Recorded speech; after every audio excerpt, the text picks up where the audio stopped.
আগুন দিয়েছিলেন তারা এখনো জেলে আছেন এবং তারা অন 60-তেও তারা স্বীকার গেছেন যে আমি জুলাই আগস্ট আন্দোলনে ছিলাম, ধানমন্ডি 32-এ ছিলাম, যার জন্য আমার ঘর বাহির থেকে লাগাইয়া পোড়াই দিছে। তারা নিজেরা স্বীকারোক্তি দিয়েছেন আর কি।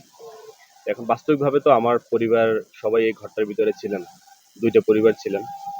তো পুরো ঘরটাই নাই, আমার বিশাল একটা ক্ষতি হয়েছে। এই গভর্নমেন্টের নতুন বাংলাদেশ গড়ার পিছনে সবার মতো আমিও ছিলাম, আমিও কণ্ঠস্বর জুলাই আগস্ট আন্দোলনে আন্দোলন করেছি। সরিষার আস্তানা যখন ভেঙে দেওয়া হয় সেখানেও আমি ছিলাম। তো আমার মনে হয় যে আমার যে এত বড় বিশাল ক্ষতি হয়েছে, এখানে আমার এই সরকার আমার পাশে থাকা উচিত, আমার ক্ষতিপূরণ দেওয়া উচিত। কিন্তু যদি দুঃখ প্রকাশ করি তাহলে যে 1 বছর প্রায় হয়ে গেছে এখনো আমার ঘরটা উঠিয়ে দেওয়া হয় নাই। তো হয়তো তাদের জটিলতা বা আমারও দুর্বলতা ছিল। দুর্বলতা বলতে আমি নীরব থাকছি, আমি ধৈর্য ধরছি, যে কোনো বিশৃঙ্খলা করি নাই। এখন তারা আসছেন, অপেক্ষা করছি এবং সেই সাথে আহ্বানও করছি যে আমার ঘরটা ক্ষতিপূরণটা দ্রুত দেওয়া হোক।